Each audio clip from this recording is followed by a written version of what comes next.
कि जैसे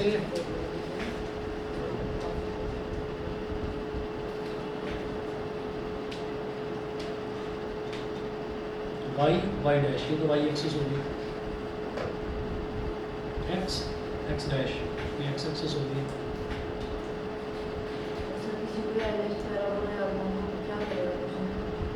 चिंता ही मत करो, क्वेश्चन जो है वो एलिप्स पर ही आता है, पैराबोला वगैरह पर आता नहीं है ना। बाकी तीन ही तो है इक्वेशन। अगर मान लीजिए एलिप्स है तो X square upon A square plus Y square upon B square is equal to 1। इस क्वेश्चन में दे दिया है इन्होंने, एलिप्स की इक्वेशन दे दी है, ठीक है। और अगर पैराबोला है तो Y square is equal to 4x। मैं बता दूंगा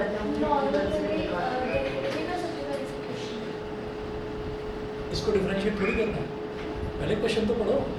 क्वेश्चन क्या है, find the maximum area of an isosceles triangle. तो पहले आइसोसेलेस ट्राइंगल बनाना पड़ेगा।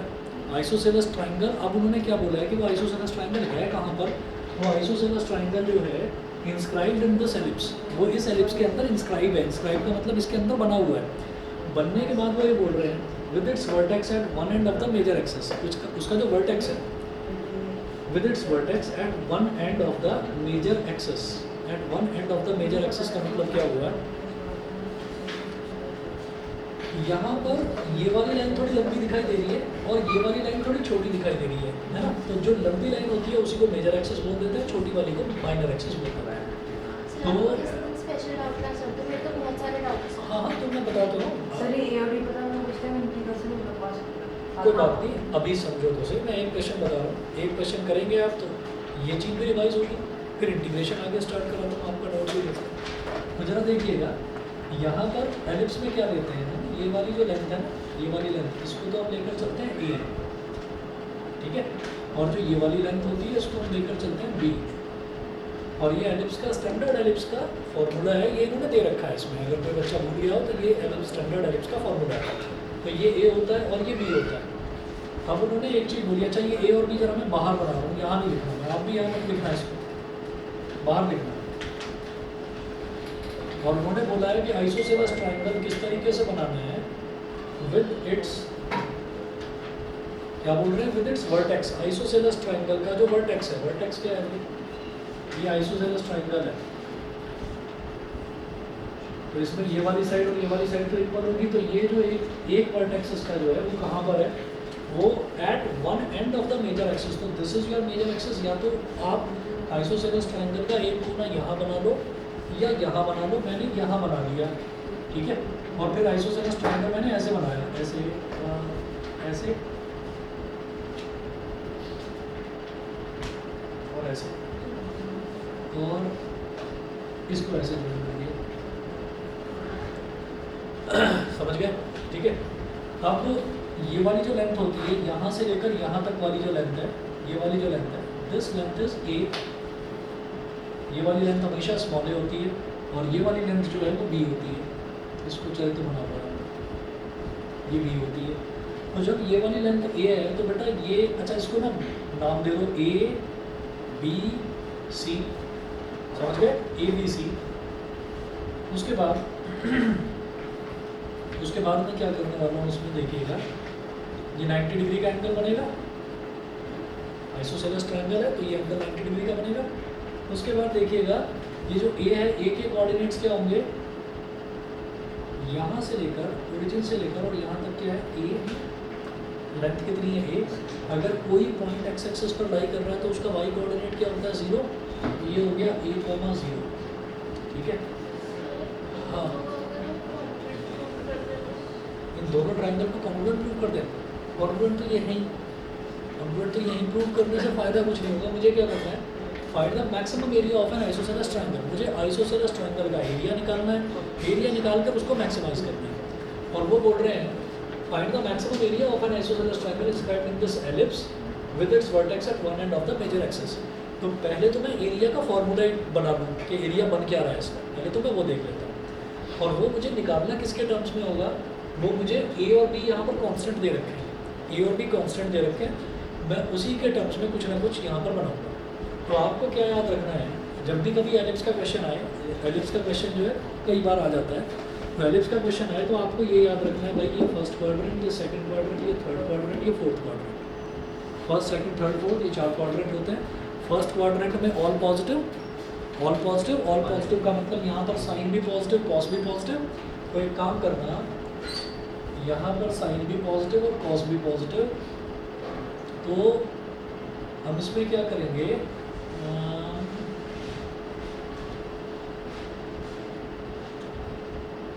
जानबूझकर x को, मतलब इसका जो x कोऑर्डिनेट है उसको क्या मानेंगे, a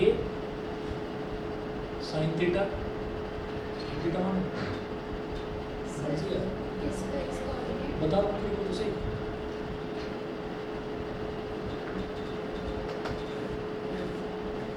x कोऑर्डिनेट का मतलब ये वाली लेंथ, ये वाली लेंथ को y कोऑर्डिनेट मतलब ये वाली लेंथ, x वाले को cos ही मानो। ये कर देते हैं, इसको a cos थीटा मानो। ये खुद ये सॉल्व करिए, करिए हमने एक और थीटा। क्या ये खुद ये सॉल्यूशन पढ़िए। अभी बता रहा हूँ, बताओ। a cos थीटा और इसको मान लिया b sin थीटा, ठीक है। अभी के लिए बस ये सोचो कि मैंने ऐसे ही मान लिया, ठीक है। अब क्यों माना है अभी बताता हूँ। अच्छा, अब जैसे कि c है, सर मतलब जहाँ पे राइट एंगल है वहाँ पे एक और थीटा है। मतलब b के जो कोऑर्डिनेट्स हैं, जैसे a के कोऑर्डिनेट्स हो गया a, 0, a के कोऑर्डिनेट्स तो a, 0 ये तो फिक्स है। ऐसा क्यों है, क्योंकि ये इन्होंने बोल दिया कि at one end of the major axis, major axis के एक कोने पर उसका एक वर्टेक्स होगा, ट्रायंगल होगा। वर्टेक्स मतलब एक कोना, ठीक है। तो ये हो गया a, 0, यहाँ तक समझ गए, है ना भाई। क्योंकि यहाँ से लेकर यहाँ तक ये मेजर एक्सिस की लेंथ है a है, तो ये a हो गया और 0, क्योंकि ये x एक्सिस पर लाई कर रहा है तो y की वैल्यू 0 हो गई यहाँ पर, तो a, 0 हो गया। उसके बाद b के कोऑर्डिनेट्स, अभी बस इतना सोचकर चलिए, मैंने a cos थीटा और b sin थीटा मान लिया। सर उसको इस साइड पे रखिए। ऐसे छोड़ो ना, अभी बता रहा हूँ, मान सकते हो, वो भी कोई दिक्कत नहीं है, ठीक। ऐसे ही जो c है ना, x वाले को, x यानी कि हॉरिजॉन्टल कंपोनेंट को, जनरली ये साइंस वाले बच्चे समझ रहे होंगे, हॉरिजॉन्टल वाले कंपोनेंट को cos लेकर चलते हैं, इसलिए लेकर चल रहे हैं। आपका मन करे sin थीटा मानना है, sin थीटा मान लो, कोई प्रॉब्लम नहीं है, रिजल्ट पर कोई फर्क नहीं पड़ेगा। बताता हूँ अभी मैं करना क्या चाहता हूँ। अब मैं आ रहा हूँ फोर्थ क्वाड्रेंट पे। तो फोर्थ क्वाड्रेंट में ऑल स्टूडेंट्स टेक केमिस्ट्री, तो इसका मतलब क्या है, यहाँ पर सिर्फ और सिर्फ cos पॉजिटिव होगा, sin नेगेटिव होगा। तो यहाँ पर क्या करना है, इसको मानो a cos थीटा और इसको मानो माइनस b sin थीटा, ठीक है। अब आ जाते हैं इस चीज़ पर कि हमने ऐसा माना क्यों। तो एलिप्स की इक्वेशन हमको सेटिस्फाई करवानी होती है, उसकी इक्वेशन सेटिस्फाई करवाने के लिए हम जनरली जो कंपोनेंट्स हैं वो ट्रिग्नोमेट्रिक कंपोनेंट्स मान लेते हैं। कैसे, आप देखिए, अगर एलिप्स की इक्वेशन सेटिस्फाई करानी है तो x की जगह अगर मैंने a cos थीटा रख दिया, तो आप ये देखो ये क्या बन जाएगा, a² cos square theta upon a²। y की जगह b sin थीटा रख दिया तो b² sin square theta upon b²। b² से b² कैंसिल, a² से a² cancel, cos square plus sin square theta 1, ठीक है। तो ये इक्वेशन सेटिस्फाई हो गई। तो आप ये देखिएगा कि एलिप्स का क्वेश्चन, एलिप्स के अंदर अगर ट्रायंगल इंस्क्राइब है या रेक्टेंगल इंस्क्राइब है तो उसके कोऑर्डिनेट्स हमेशा sin थीटा cos थीटा के टर्म्स में मान लो, क्वेश्चन आपके लिए आसान हो जाएगा। समझ गए, ठीक है। अब मेरे लिए क्या काम है, अब हमें क्या करना है, यहाँ पर हम ये देखेंगे कि भाई मुझे इस का ट्रायंगल का एरिया निकालना है। a cos theta b sin theta clear है, a cos theta b sin theta clear है ना, ठीक है। तो हमने ये कर लिया। अब इसके बाद हम क्या करेंगे, हम इसका एरिया निकालेंगे ट्रायंगल का। तो ट्रायंगल का एरिया निकालने के लिए भाई मेरे को क्या चाहिए, BC की लेंथ चाहिए, BC की लेंथ चाहिए। तो जरा बताओ, ये जो B का y कोऑर्डिनेट है ये क्या है, b sin थीटा, यानी कि ये यहाँ से लेकर यहाँ तक वाली लेंथ थी तो b sin थीटा है। y कोऑर्डिनेट का मतलब क्या होता है, x एक्सिस से उस पॉइंट तक का डिस्टेंस, ठीक है। तो इसका मतलब ये वाली लेंथ कितनी है, b sin थीटा, ये वाली लेंथ कितनी है, माइनस b sin थीटा। मतलब लेंथ तो b sin थीटा ही हुई, वो माइनस क्यों है, वो माइनस क्यों है, क्योंकि वो नीचे की तरफ है, इस वजह से माइनस लगाया, क्योंकि ये कोऑर्डिनेट है। समझ गए। तो ये हो गया हमारा b sin theta plus b sin theta, तो bc कितना हो जाएगा, 2b sin थीटा। समझ रहे, ठीक। मैं ये मिटा रहा हूँ। तो हमेशा याद रखिएगा, एलिप्स के क्वेश्चन को आप sin थीटा cos थीटा के टर्म्स में ही मानना, गलती मत करना। अगर आप में से किसी भी बच्चे को यहाँ पर ये मन में आ रहा हो कि भाई मैंने इसको a cos थीटा क्यों माना, मैं इसको a sin थीटा मान लेता हूँ, इसको b cos थीटा मान लेता हूँ, मान लो, कोई प्रॉब्लम नहीं है, वो भी ठीक है, वो भी चलेगा, ठीक है।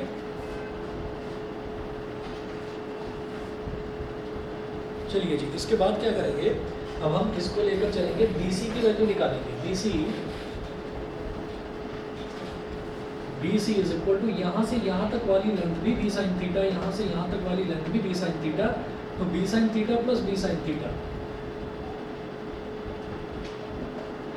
b sin theta plus b sin theta क्या हो गया, 2b sin थीटा। ये तो BC हो गया है। अब अगला टारगेट मेरे लिए क्या है, इस पॉइंट को बोल दीजिए बेटा D। अब मेरे लिए काम क्या है, मेरे को AD निकालना है, ठीक है, AD निकालना है। तो अब ध्यान से समझिएगा कि AD कैसे निकलेगा। AD इज इक्वल टू ये वाला पॉइंट क्या है, O, ओरिजिन। तो AO में से OD सब्ट्रैक्ट करते हैं तो AD आ जाएगा, ठीक है। लिखिएगा AO माइनस OD, ठीक। अच्छा AO कितना है, ये लेंथ कितनी है, स्मॉल है, तो लिखिए स्मॉल है। A माइनस OD बता दो जरा, OD बता दो, यहाँ से लेकर यहाँ तक वाली लेंथ। A माइनस ना, सिर्फ OD बता दीजिए, OD कितनी है length.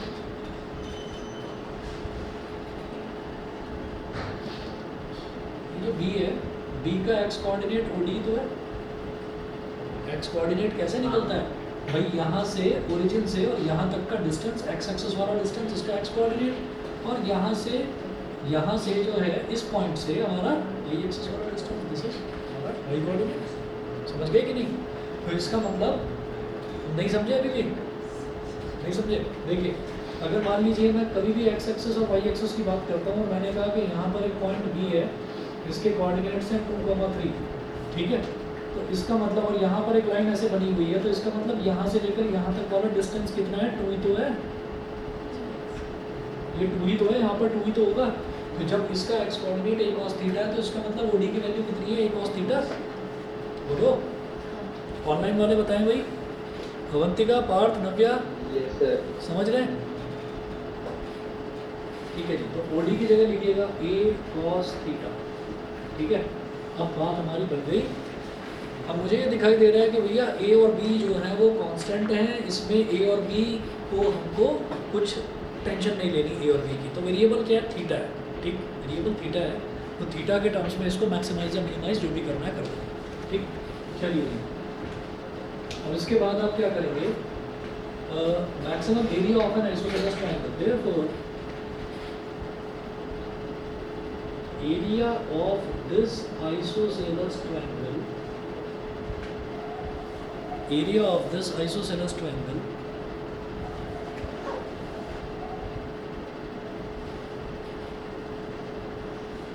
of this isosceles triangle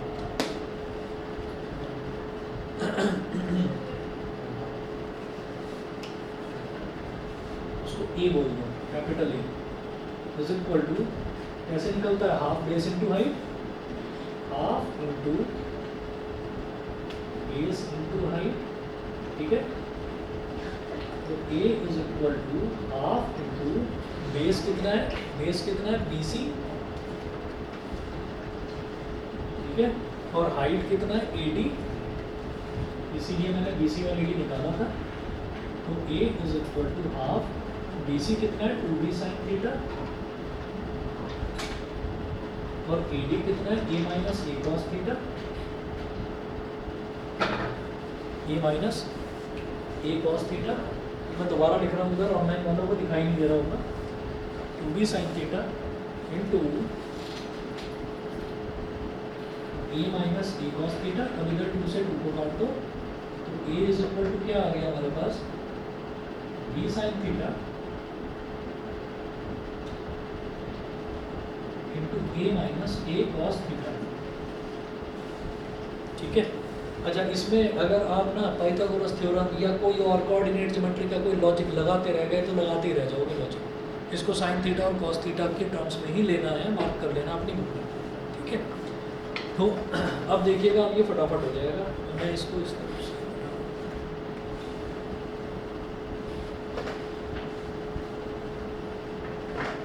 चाहे तो इसमें प्रोडक्ट रूल लगा दो, और नहीं तो एक काम करो, पहले इसको एक्सपेंड करूँ क्या?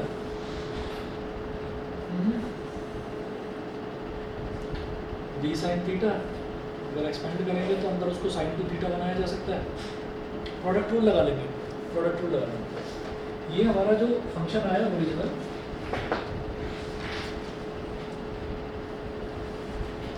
इसको मैंने इक्वेशन ए नंबर भी बना कॉमन निकालना है ये कॉमन निकालना है। यार एक काम करो, इसको ना सुनो एक्सपेंड करो, क्योंकि मुझे डबल डेरिवेटिव तक में लंबा पड़ जाएगा फालतू में। एक काम करिए, ये हो गया बी साइन थीटा इंटू ए, तो ये तो हो गया ए बी साइन थीटा, है ना, और ये हो गया minus A B sine theta cos theta. B sine theta को minus A cos theta multiply करेंगे, minus A B sine theta cos theta. और इसको थोड़ा सा और शॉर्ट बनाते हैं, ए इज इक्वल टू, समझ गए? हाँ, ए बी साइन थीटा, और फिर मैंने क्या करना है कि इसको ए बी को 2 से डिवाइड कर दिया और इसको 2 से मल्टीप्लाई कर दिया। 2 से मल्टीप्लाई क्यों कर रहे हैं? क्योंकि 2 साइन थीटा कॉस थीटा जो है वो साइन टू थीटा होता है, बिल्कुल सही। और कैपिटल ए हमारे पास क्या हो गया? कैपिटल ए हो गया A B sine theta minus half A B sine two theta. अब चाहे तो ए बी को कॉमन निकाल सकते हो, है ना, या ऐसे ही छोड़ दो, कोई प्रॉब्लम नहीं, देख लूँगा आगे मैं इसको। ये हमारे पास इक्वेशन नंबर 1 होगी। तो वेरिएबल के नाम पर क्या है? केवल थीटा। तो अब इसका फर्स्ट डेरिवेटिव करेंगे, डिफरेंशिएट।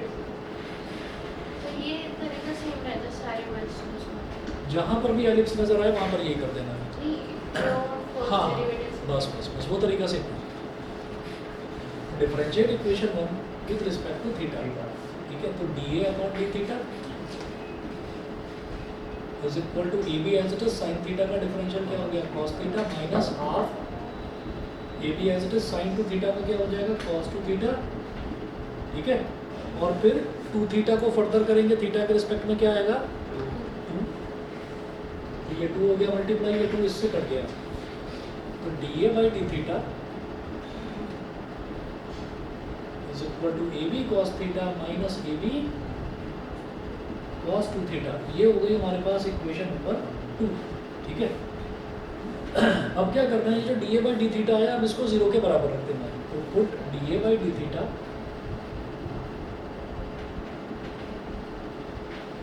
Is equal to 0। तो ये क्या हो जाएगा? A B cos theta minus A B cos two theta is equal to 0। A B common ले लिया, ब्रैकेट में क्या बचा? Cos theta minus cos two theta is equal to 0। तो ए बी तो कांस्टेंट है ना, तो ये इधर 0 के नीचे जाकर 0 हो जाएगा। अब आपको क्या करना है? मल्टीप्लाई में काम करना तो ले जाना। लेकिन कांस्टेंट है ना, कांस्टेंट को तो ले जा सकते हैं, ठीक है, वेरिएबल को नहीं ले जा सकते। तो अब मेरे पास क्या है कि cos theta minus cos two theta आ रहा है यहाँ पे।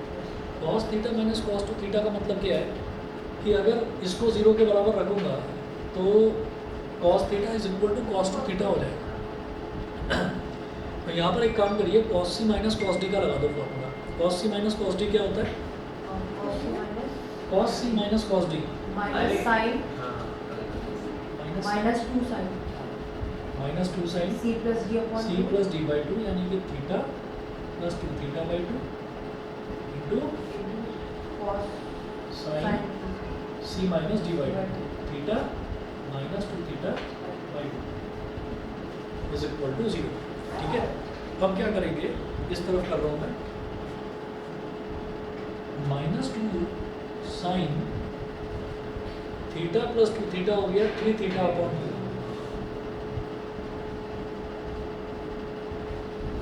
थीटा माइनस 2 थीटा हो गया माइनस थीटा अपॉन 2, दूसरे माइनस बार वाला प्लस बिल्कुल सही। Sine minus theta minus sine theta हो जाता है, तो ये माइनस इधर आकर इसको प्लस बना देगा। 2 sine 3 theta by 2 into sine theta by 2 is equal to 0, ठीक है। अब उस तरफ कर रहा हूँ,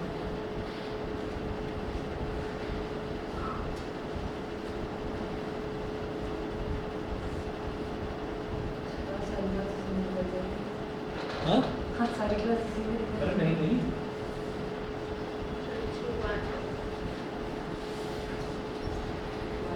यहाँ पर 2 तो कांस्टेंट है, उसको छोड़ दो। ये पूरा इक्वेशन 0 कब होगा? या तो sin 3 थीटा बाई 2 0 के इक्वल हो, या फिर sin थीटा बाई 2 0 के इक्वल हो। तो यहाँ लिख दो sin 3 theta by 2 is equal to 0 और sin theta by 2 is equal to 0। ठीक है, हाँ अब देखिएगा मुझे थीटा की वैल्यू निकालनी है, तो यहाँ पर हम ये कह सकते हैं, अच्छा sin theta is equal to 0 का मतलब क्या है कि थीटा की वैल्यू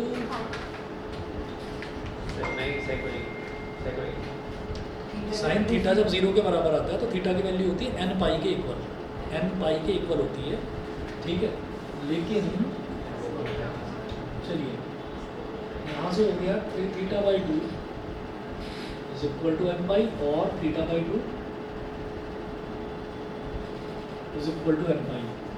यहाँ से ये समझ रहे हैं कि नहीं? सर दैट इज साइन नहीं वो तो थीटा 0 ही आ जाएगा ना, दोनों तरफ से थीटा की वैल्यू 0 ही आ जाएगी। ठीक है, अभी पहले n पाई लिख लो। ठीक, एक पॉइंट बोलेगा इसमें तो इनवेरिएबल है। सुनिए पहले, अगर sin theta is equal to 0 आता है, ट्रिग्नोमेट्रिक इक्वेशन का फंक्शन है ये ट्रिग्नोमेट्रिक इक्वेशन आपने 11th में नहीं करा होगा, मैंने शायद 3 फॉर्मूले लिखवाए थे ट्रिग्नोमेट्रिक इक्वेशन के। ये sin थीटा अगर 0 के बराबर आता है तो उसका जो सॉल्यूशन है वो होता है theta is equal to n pi. ठीक है, n पाई का मतलब क्या है? n यहाँ पर क्या है? n यहाँ पर हमारे पास इंटीजर है, उनको हम जनरली पॉजिटिव इंटीजर्स लेकर चलते हैं। तो अगर n को मैंने 0 ले लिया तो 0 इंटू पाई कितना हो जाएगा? 0, यानी कि थीटा की वैल्यू 0 आ सकती है। n को अगर 1 ले लिया तो 1 इंटू पाई मतलब पाई, मतलब अगर पाई होगी थीटा की वैल्यू तब भी हमारा sin थीटा 0 होगा।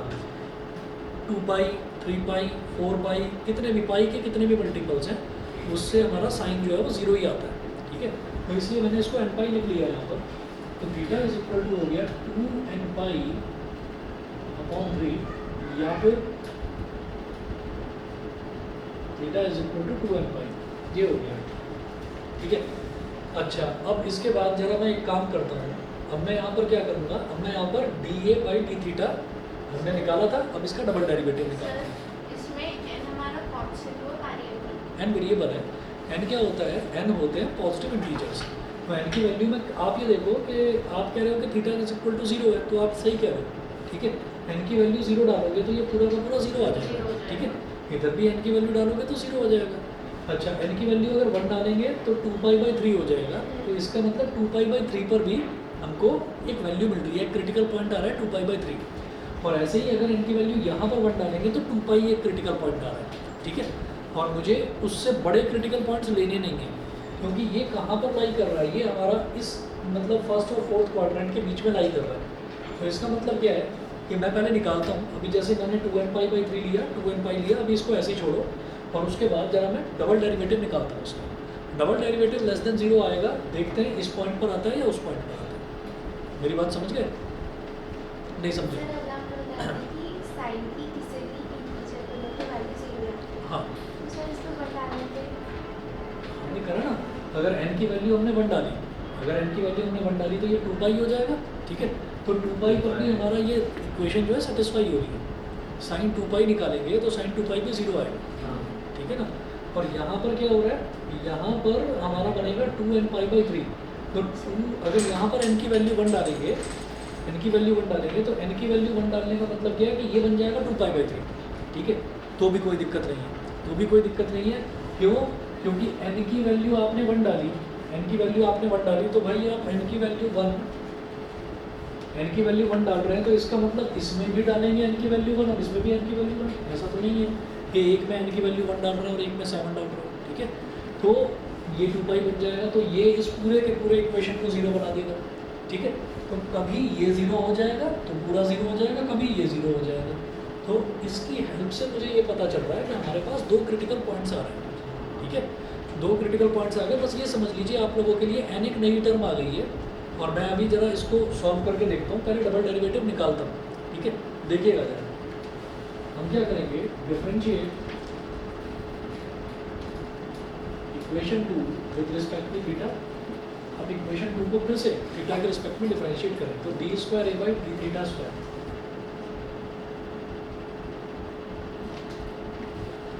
ए बी एज इट इज रहा और कॉस थीटा का डिफरेंशियल हो जाता है minus sine theta, minus sine theta, समझ गए। उसके बाद minus A B as it is रहा, minus A B as it is रहा और कॉस टू थीटा का डिफरेंशियल क्या हो जाएगा, minus sign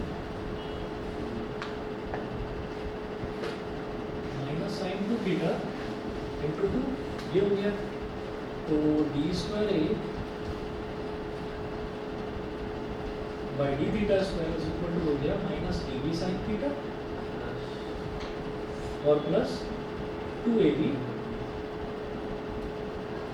sign two theta. तो अब मेरी बात समझ में आप कि अगर मैं सीधा थीटा को जीरो ले लेता हूँ, अगर मैं क्रिटिकल पॉइंट ये कह देता हूँ कि नहीं भाई क्रिटिकल पॉइंट तो जीरो आ गया, अगर मैं सीधा थीटा को जीरो ले लेता हूँ तो मेरा ये डबल एक पॉइंट ऑफ इन्फ्लेक्शन हो जाएगा ना, ठीक है। तो ये तो फेल हो जाएगा, तो यहाँ पर तो ये चीज़ काम नहीं करेगी। तो इसलिए हम इसमें से या इसमें से कोई एक वैल्यू डालकर देखेंगे, करके देखते हैं जरा। हम ये कहते हैं D square A by D theta square.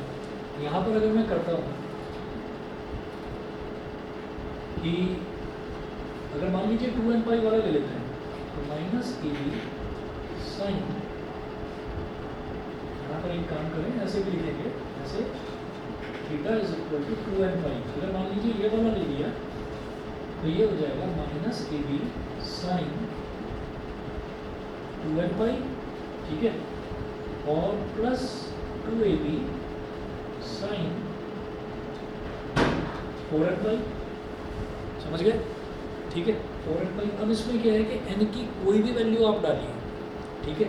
अगर जीरो डालेंगे तो पूरा का पूरा जीरो हो गया, ठीक है। आप n की वैल्यू 1 डालोगे तो क्या बन गया 2 पाई साइन 2 पाई, यहाँ पर n की वैल्यू 1 डालोगे क्या बन जाएगा साइन 4 पाई, साइन 2 पाई भी जीरो, साइन 4 पाई भी जीरो, साइन 5 पाई, साइन 6 पाई, साइन 7 पाई, सारे के सारे जीरो। तो इसका मतलब भाई ये वाला जो क्रिटिकल पॉइंट है ये काम नहीं करने वाला, ठीक है। तो इस क्रिटिकल पॉइंट को हम ड्रॉप कर देंगे, ये हमारे काम का नहीं है। तो मैं दूसरा वाला देखता हूँ, मुझे वो चाहिए जिस क्रिटिकल पॉइंट पर मुझे जो मतलब वैल्यू है डबल डेरिवेटिव वो नेगेटिव आ जाए, क्योंकि मुझे एरिया मैक्सिमम प्रूव करना है। तो इधर कर रहा हूँ इसको मैं,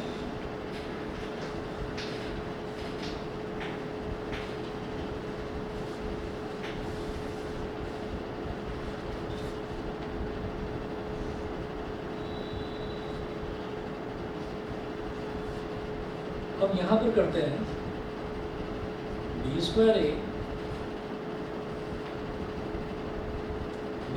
by D theta square, D square A by D theta square is equal to, और ये कहाँ पर ले रहा हूँ, theta is equal to 2n pi by 3 पर ले रहे हैं, 2n पाई बाई 3 पर, ठीक है। तो क्या करेंगे minus A B sine theta की जगह डालो 2n pi by 3, 2n pi by 3 plus 2ab sine 2 into 2n pi by 3, ठीक है।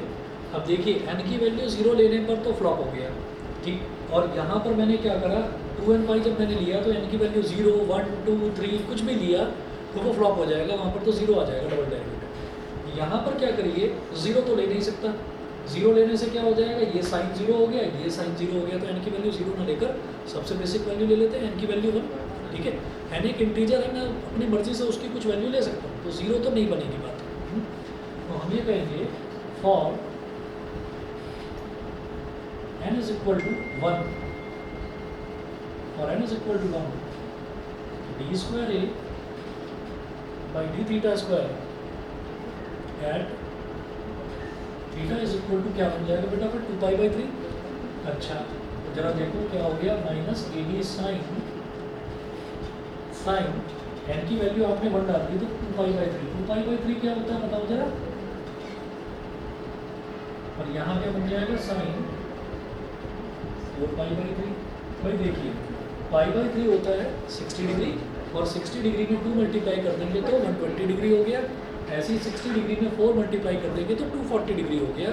मेरा टारगेट क्या है कि ये डबल डेरिवेटिव हमारा नेगेटिव आना चाहिए, ठीक है, डबल डेरिवेटिव नेगेटिव आना चाहिए, क्योंकि मुझे एरिया को मैक्सिमम प्रूव करना है।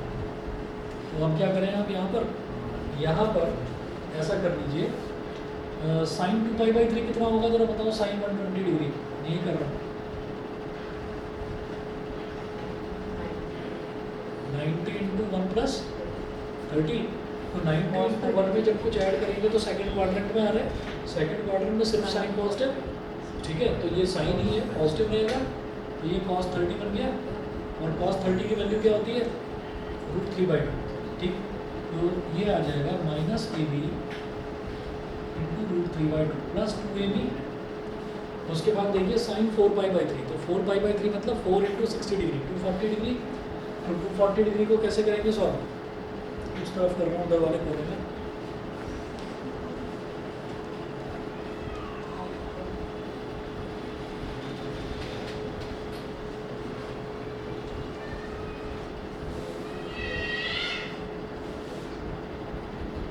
साइन 240 डिग्री कैसे करेंगे, 90 का मल्टीपल देखो इसके आसपास का, साइन 90 इंटू 2 प्लस 60, 90 इंटू 2 कितना हो गया 180, 180 में 60 ऐड करा तो 240 आ जाएगा, तो 90 इंटू 2 में जब मैं कुछ ऐड कर रहा हूँ तो हम कहाँ पहुँच रहे हैं, थर्ड क्वाड्रेंट में, 90 इंटू 2 यहाँ होता है 180, तो थर्ड क्वाड्रेंट में ऑल स्टूडेंट्स टेक सिर्फ 10 पॉजिटिव, बाकी सब नेगेटिव, तो हमारा ये साइन भी नेगेटिव, तो माइनस साइन E1 है तो साइन का साइन रहेगा माइनस साइन 60, और ये कितना हो गया माइनस का √3/2, यहाँ वैल्यू डालिए 2AB प्लस का 2AB इंटू माइनस का √3/2, हो गया जी काम। अब आप ये देखिए ये भी नेगेटिव, ये भी नेगेटिव, नेगेटिव नेगेटिव को ऐड करोगे नेगेटिव ही आएगा रिजल्ट, ठीक है, तो ये रिजल्ट हमारा क्या हो गया, इधर चलिए अभी इससे 2 से 2 काटने की जरूरत नहीं है, ये हो गया -AB√3 और ये हो गया -2AB√3, तो -3AB√3 अपॉन 2 यानी कि less than 0, so area is maximum, area is maximum, जब डबल डेरिवेटिव लेस देन 0 आ जाए तो हमारा मैक्सिमम प्रूव हो जाता है, तो एरिया इज मैक्सिमम। अब इन्होंने ये नहीं कहा था कि एरिया को मैक्सिमम प्रूव करो, इन्होंने कहा था मैक्सिमम एरिया निकालिए, ठीक है। अब हमने थीटा को क्या लिया, हमने थीटा को ले लिया 2π/3, ठीक है, तो एरिया इज मैक्सिमम, तो दिस मैक्सिमम एरिया, अब ये मैक्सिमम एरिया कैसे निकलेगा, वो जो हमने पहली इक्वेशन निकाली थी, इक्वेशन नंबर 1, उसमें थीटा की जगह आपको 2π/3 डाल देना है, ठीक है, थीटा की जगह 2π/3 डाल देना है। मेरी बात यहाँ तक सभी को क्लियर है, ऑनलाइन वाले बताएं,